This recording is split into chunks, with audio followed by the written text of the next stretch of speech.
unleash their own, economy where they will benefit quite a lot. Number one, Ogun State can actually do the biggest deep sea port in Africa. That is the Olakola. Themselves and Ondo State, they need to really get together to be able to make sure that they build that port immediately. Because they really, the last port that was built in Lagos was 1978. And when you look at the opportunities that you can have here, it's not only the goods coming into Nigeria, it can be the West African hub in terms of bringing in goods, because there are massive ships. These days, you do ships that carry maybe 100,000 containers, for example. That kind of a ship, you will dock in, Olakola, and then the ones that will go to Ghana, they will go to Ghana, Senegal, all the other, Gambia, all the other countries by the sea. So it can be the hub of the imports within the West African zone.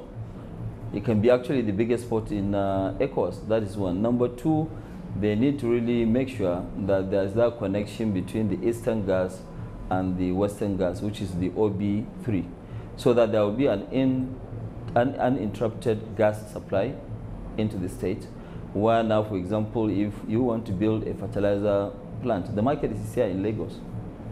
Rather than building elsewhere, you are better off to build it here where you have your market. You can now take it to the port for export. There are so many things that you can do. So really, it's like now you take the ports out of Lagos and make Lagos what you call, a landlocked. Lagos economy will be down to 20%, not 100%, but they are enjoying that boom because of the proximity of locations and also the port. So if you create that port, you can create another Lagos here. Right. And it can actually double the economy of the western part of Nigeria.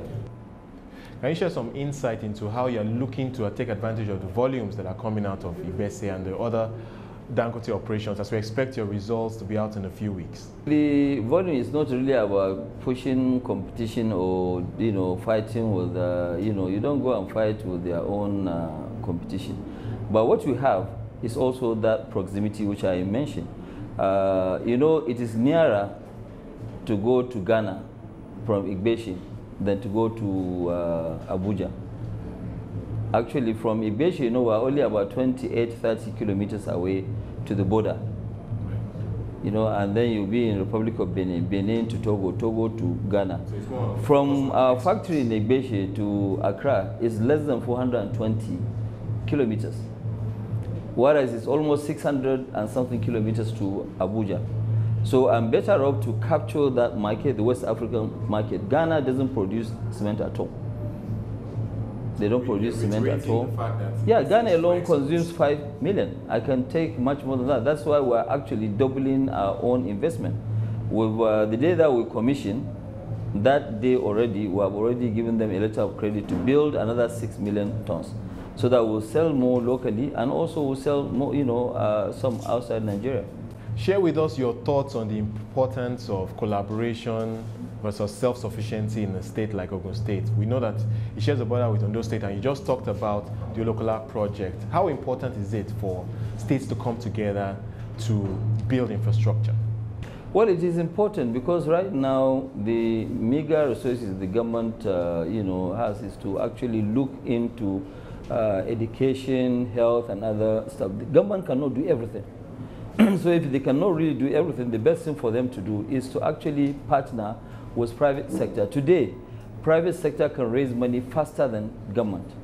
So it is much better for the government to use their meager resources to do other things. They should just give an enabling environment. It doesn't matter who owns the roads, whether they are toll roads. Even in China, where they have 3.4 trillion in their accounts, they have toll roads. So I believe it is much better. The infrastructural challenges that we have cannot be done by government at all. And that is really the mistake that I think we're making. It is much better we do we have what you call a PPP, private-public partnership, where people can now invest if it makes sense. And we can easily have infrastructure. It's like today, when government said that, look, we're out of cement, up to December 2003, the total production of cement was only 1.8 million tons. In 2003, that was 9 years ago. Today, Nigeria has capacity of 28 million tons. So that's the big difference between government and private sector.